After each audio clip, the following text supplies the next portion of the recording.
any other questions, you can either type the question in the chat box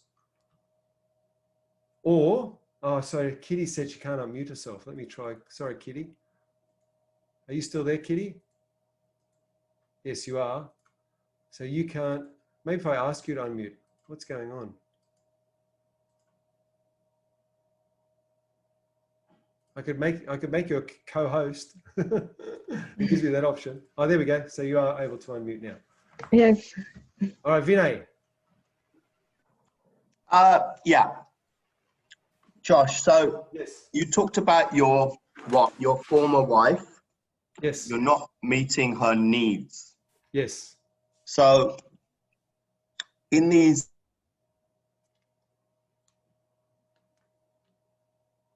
So I've lost you. Are you still there? steroids in the last 4 or 5 months, the 5 languages of love are important, aren't they? Because if you don't understand that, then Yep. you know, you're hide into nothing. So just because you may want a gift of an Armani suit, she may not want a Gucci handbag necessarily. Yep. But what she may want is quality time, right? Mm-hmm. And so affirmations, for example, is very important, isn't it? That when we get into a relationship early on, we get very clear on this language of love thing. Because I'll be honest with you, when I was married for 17 years, I had no frigging idea about this whatsoever. So Vinny, and what this has done is this has caused you to look at your other needs, and one of those needs is growth. So right now, Vinay, you're going through, just like I was going through that growth period, I knew I had to change sufficiently. That's what you're going through now, is changing sufficiently.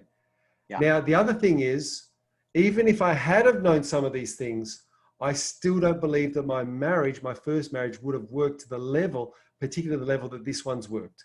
And that's because of selection. That's because I chose my in my first relationship, I didn't look at needs. I didn't look at who she was, at her, you know, what are the needs that are driving her behavior. Now, significance can turn up in many ways. And significance for her, my ex-wife, turned up in dollars, turned up in gifts, turned up in material things. That was how she got significance. Significance also meant that it was her and only her. You couldn't be or see anyone else. You couldn't, you know, at a party, you'd have to stick with her and not go anywhere else. Whereas I never did that. I was a social butterfly. I'd run around and chat with everyone because I love seeing people. And I was with her all the time at home. I didn't want to be with her at a party too, you know, because, you know, she was diagnosed with clinic depression and some other things. And when I left the relationship, I actually went and I told another person about my relationship. And he said, oh my goodness. He said, have you read this book? I said, what book? He said, Walking on Eggshells. I said, no, I've never read it. He said, go read that book. He said, you'll understand what I'm talking about. I went and read that book and 80% of it resonated with me. BPD. Has anybody heard of that? Borderline personality disorder. BPD. There are certain characteristics that show up in a BPD person. And another thing is at least 40% of BPDs are also narcissistic.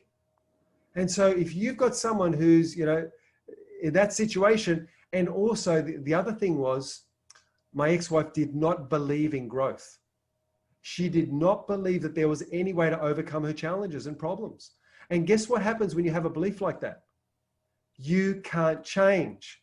And so if something happens that's hurtful, then you have to live with that forever. You never get to resolve it. You never let go of it. You keep it with you the whole time, forever and always. The old expression is once a victim, always a victim. That's the old expression. Now, there's another way to look at that is you can be not a victim, but you can be a survivor. You see, remember what I said before, there's, I don't believe it. And then I believe it's possible. And then I believe it's probable. It's the same thing. You've got, there's no way to change. I'm a victim. Once a victim, always a victim. But then we go here in a survivor mode and we're getting closer. Now, beyond survivor, there have been people who have gone through amazing things, like terrible things, horrible things, had, you know, loved ones ripped out of their life, gone through the Holocaust and survived. You know, people have gone through horrific things that you and I would look at and just go, how would this person even comprehend that? and they've not just survived it, they've thrived. And so the third step is thrive. This is where, you know, I like the term overcome, but a lot of people who go through something very serious don't like that term. But they can comprehend survive. But from survive, we go then to thrive. Do you get that? We can either be stuck. And my first wife, growth, was so low on her list that there was no changing. And I'm telling you, during that relationship, I tried so many things. I tried to be light and playful and happy. I tried everything in my toolbox that I had learned up to that time. I tried everything. Or I felt I did. I tried everything except for what worked.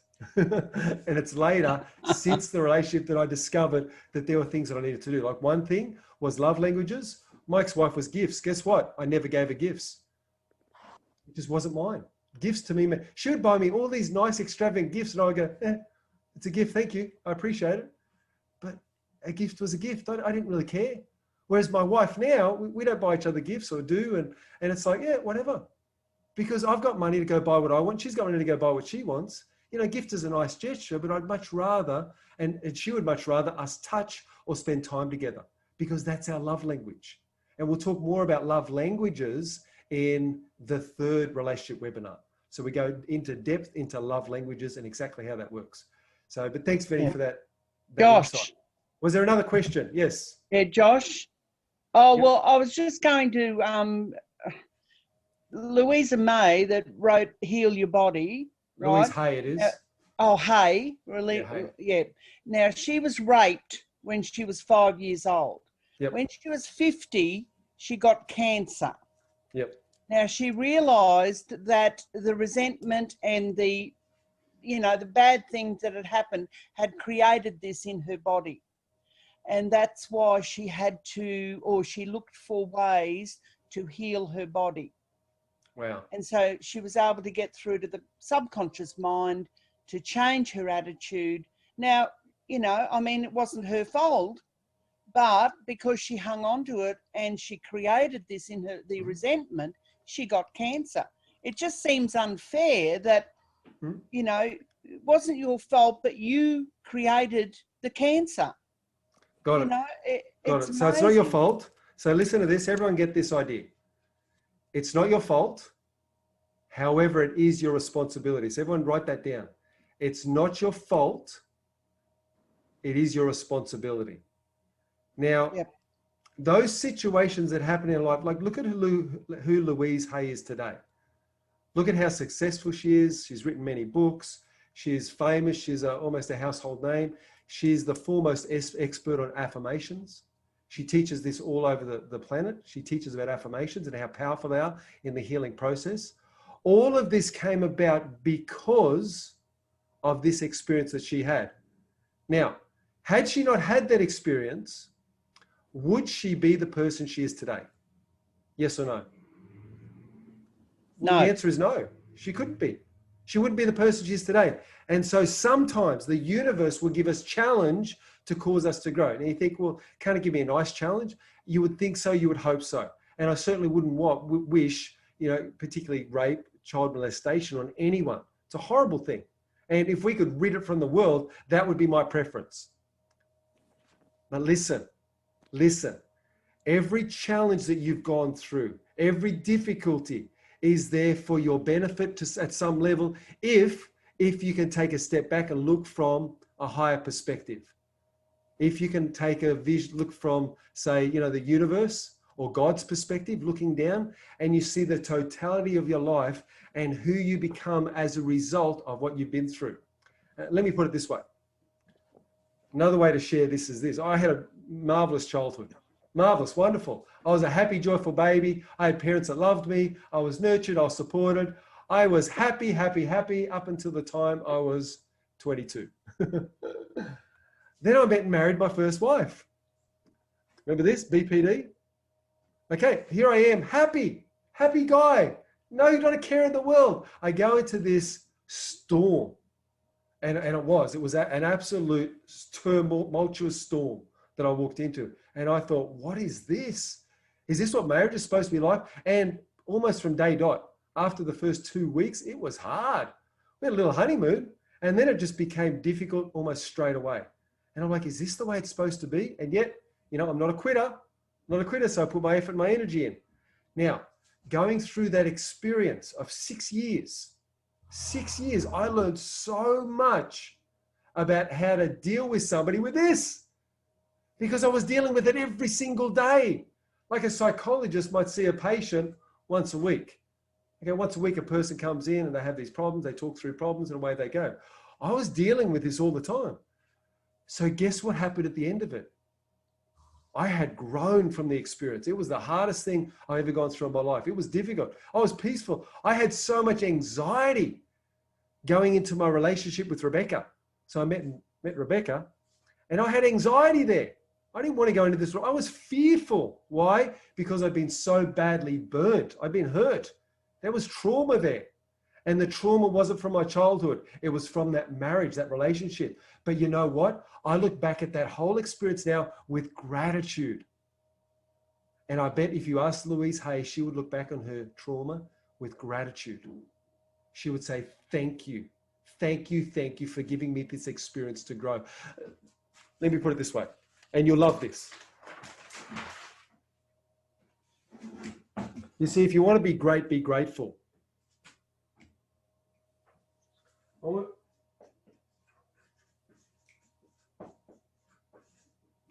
A good friend showed me this, and this came to him as inspiration. Now, Wax, this good friend of mine, this guy is just switched on. I mean, he lost his job. Within 2 weeks, he had another job that paid better than the other job. And he was just a go-getter. He was doing stuff in his business. He was working for one of the major banks, and he was doing stuff that it would take them 3 or 4 people to do. This guy was just a machine. He was working 16-hour days and had a wife and had 5 children and was just managed to keep it all afloat. He was just incredible. I mean, the way his mind works, is just an incredible guy, incredible human being. And he's in a meeting with a woman, and this woman's just breaking down because of difficulties and challenges in my life.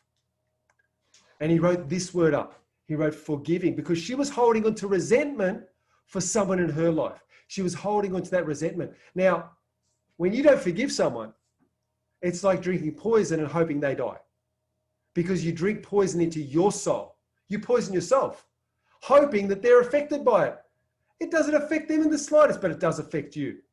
It does affect you. And so forgiveness is where it's at. And he wrote these words. He said, thank you.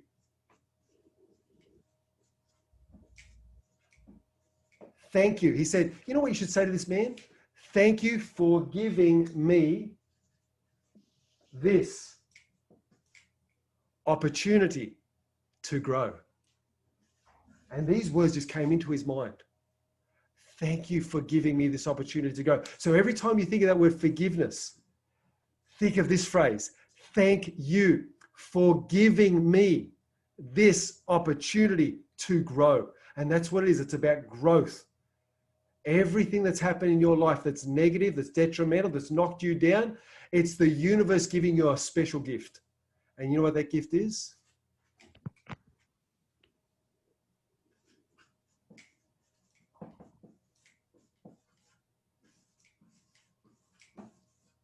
It's giving you the opportunity to grow. I bet none of you would be here in this webinar today if you hadn't gone through pain. None of you would be here right now unless you'd gone through pain that was bad, that was debilitating, that knocked you down, that caused you to think, is there hope? Is it possible? That's what brings us here. That's why I'm so proud of this group. You guys, this is like a mastermind we've got here. You guys are on this growth path. And the growth path says to everything in your past, thank you. Thank you for giving me this opportunity to grow, because that's what life is. Life is about growing. If you're not growing, you are dying. If you aren't growing, you are dying. And you know what? You grow when something big happens, when something bad happens, when you get knocked down. That's when you grow the most. Okay, who's with me there? All right. So any other questions? Thanks, Dev. Thanks, guys. All right. Thank you, everyone, for your questions. I appreciate them. All right, let's go on. And I'm going to mute everyone up just quickly again. So if you're unmuted, mute yourself up again. So I don't have to keep muting everyone. But let's have a look now at the next part of this. And let's look at the chemistry of love. Because you want to get into the chemistry, what's happening when somebody falls in love. And then I'm going to tell you another story about how I met my wife, Rebecca, and these chemicals and how they play out. So we're going to get a real-time example so you can see how it works. And you'll think about your own relationship, ones that you've had, and where these chemicals worked in your life.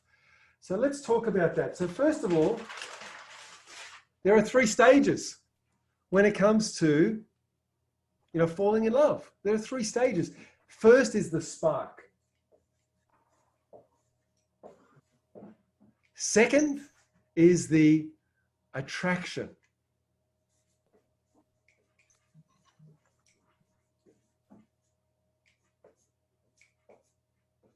And third is the attachment.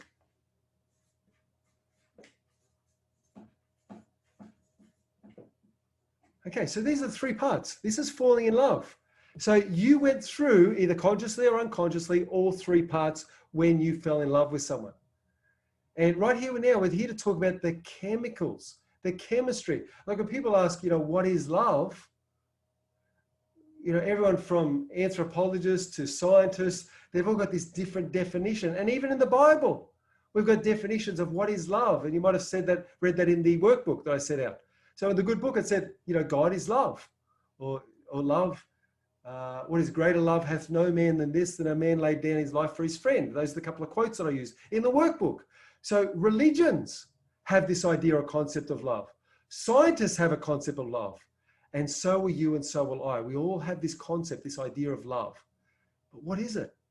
And in the scientific community, they say, well, what is love? How do we describe love? How do we measure it? And they found it very difficult to measure love. And so what they say is that love is a facial expression. That when you love someone, you look at the other person with love. And they can see that in the softness of someone's face. And therefore they say that love is a facial expression, really simplistically. But let's look at what happens when we fall in love. So when it begins, or where it begins, is with testosterone and estrogen. Now, a lot of times we think that testosterone is men and estrogen is women. Well, that's incorrect. We both have testosterone and estrogen. We both have both. It's just that men, generally speaking, the masculine will have more testosterone. The feminine has more estrogen. Okay, that's how it works. Now, what role does the spark play? Well, spark, another word for this is lust. It's a lust stage. And it causes us to desire each other. It causes us to desire to, perpetuate the species, to create more offspring. Every form of animal, every plant life, it's all about reproduction. That's what Earth's about. The whole planet thrives on reproduction. And it's the same with us. So we have a desire to reproduce. That's part of our, God-given right to be here. That's what we're here to do, is to, populate the Earth. So here we have the spark, we have this lust, we have this desire. Now, testosterone controls or causes us to have a high sex drive. Okay, so the more testosterone we have, the more desire that a person will have for sex. This is both men and women. So women during certain parts, particularly around ovulation, different times, they will have variance in the amount of testosterone that they have. And that can actually affect women's sex drive or their desire to be passionate and be intimate with someone. But we all have both. So that's the first part. So it's the spark, and the chemicals are testosterone and estrogen. All right, number 2, the attraction stage. Now what happens, we've all been in a situation where we've seen somebody extremely beautiful, extremely gorgeous. Someone that we thought, man, that person is just stunning. Who's seen that? Who's been in an experience like that? Oh, it's happened to me. And my heart just sort of skipped a beat. I was married at the time. Was I with my first wife? I don't know. But I remember one time I was standing there next to this woman. I had to do something with her. And I had to actually touch her hand. Actually, I'll tell you a story. You guys know I'm a police officer. So as a police officer, I had to take fingerprints from this woman. She'd come into the watch house at Ipswich where I was working. And she came in and she was gorgeous. She was dolled up to the nines. She had heels on. She was just incredibly good looking. She smelled fantastic. She had dark hair, and she was just beautiful. She really was, like, stunning physically. And she came over, and I had to grab her hands and take her fingerprints because she was a criminal. And I was like, oh my goodness, what are you doing in trouble? And so I ended up talking to her. I said, what's going on? Why are you doing this? And she said, well, I got into trouble because I smashed the window of my boyfriend's car. I said, really? You smashed the window? Why'd you smash the window? She said, well, I found out he was cheating on me. So she got his golf club and she'd smashed it through the windscreen of his car. It cost him several $100s to replace. So she was now in trouble, being charged criminally for that. And I thought to myself, well, that sounds reasonable. It sounds all right to me. But while I'm standing there holding a hand and fingerprinting her, I felt like my heart skipped a beat a couple of times. And it was just, she was just so attractive. Who's had an experience like that? You've seen someone and they just drop dead gorgeous and your heart just sort of races and your palms get sweaty. It's just that they're a gorgeous human being. And she was just that way. She was a stunning woman. Okay, I couldn't imagine this guy, why he would cheat on her. She was so beautiful. So in telling that story, we have now the second stage, which is the attraction stage. And what have we got in this stage? Well, there's a few chemicals that are released. So here we've got testosterone, we've got estrogen. Okay, with attraction, the first thing that we have is dopamine. Now, we've all heard of dopamine. Now, dopamine is the body's reward system. So when you do something and your body wants to reward you, it gives you a little hit of dopamine. So when you're falling in love with someone and suddenly they send you a text message and you read it, and they want to see you again, you get a little release of this reward. It's a little chemical. It's a neurotransmitter. It's released via a part of the brain called the hypothalamus. And think of your brain as a pharmaceutical factory. It produces and dispenses chemicals. And so you are a pharmaceutical factory. So you've got all this pharmacy, you've got access to about 100 different chemicals in your brain. And these are released into your system, like I said, via the hypothalamus. With testosterone and estrogen, it stimulates glands in the body that release then those chemicals. But these chemicals are released in the brain. And it's exciting when that happens, especially dopamine. We've got good positive chemicals. We've also got other chemicals like stress ones. We know about cortisol. That's the stress one. So we've got positive and less than positive. But you need them. We need stress. At certain times, we need to experience, that get up and go, that adrenaline to get us doing what we need to do. Now, dopamine is our reward system. The next one is norepinephrine. I'm not going to spell that, but I'll just write adrenaline. It's known as noradrenaline or simply adrenaline.